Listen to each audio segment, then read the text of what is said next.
Vice, I'm sure lahat ng mga little ponies mo masayang masaya. Lalong-lalo na lahat ng mga pinag-aaral mo, masayang masaya sila. At ngayong Christmas, yung meme, nanay, mami, mother ng marami dito sa ating industriya, magiging mother na talaga.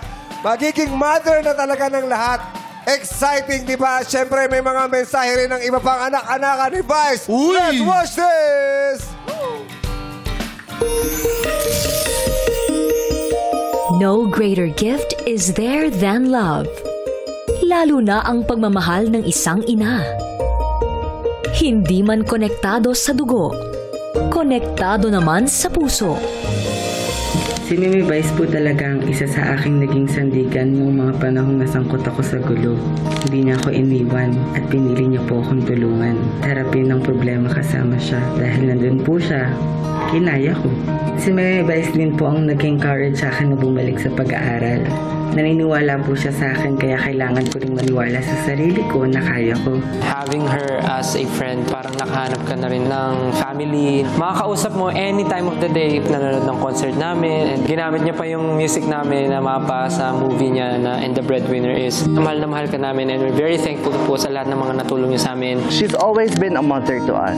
Selfless at iniisip niya lang yung kapakanan ng mga tao sa paligid niya. Lalo na kapag mahal ka niya. Ang isa sa hindi ko makakalimutan na sinabi sa akin ni Meme, bongga ang pangarap, basta magpupursigi ka. Malaki ang entablado, kasya tayong lahat, hindi natin kailangan magsiksikan.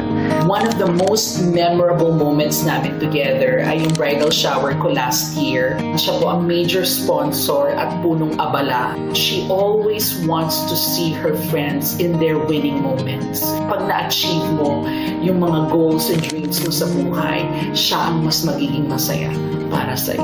Si Mommy Vice, she has kind of become a mother figure to me.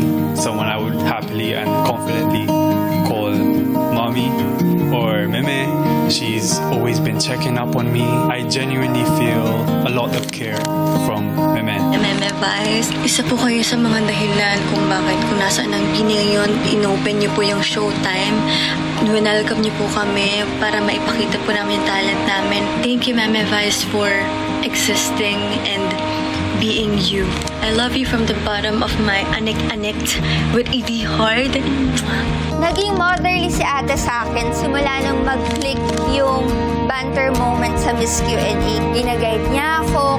Nurturing din siya that time sa akin kasi hindi pa naman ako maalam sa kalakaran dito sa industriya.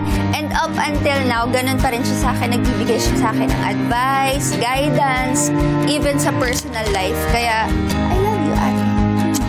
I've always seen you as someone who gives so much of yourself sa mga taong mahal mo, sa trabaho, and of course, sa lahat ng madlang people. You're not just Meme, you're the Meme. Caring, you're compassionate, hands-on. I'm so excited na makatrabaho ka ulit after 10 years. I already know that this reunion is going to be something very special.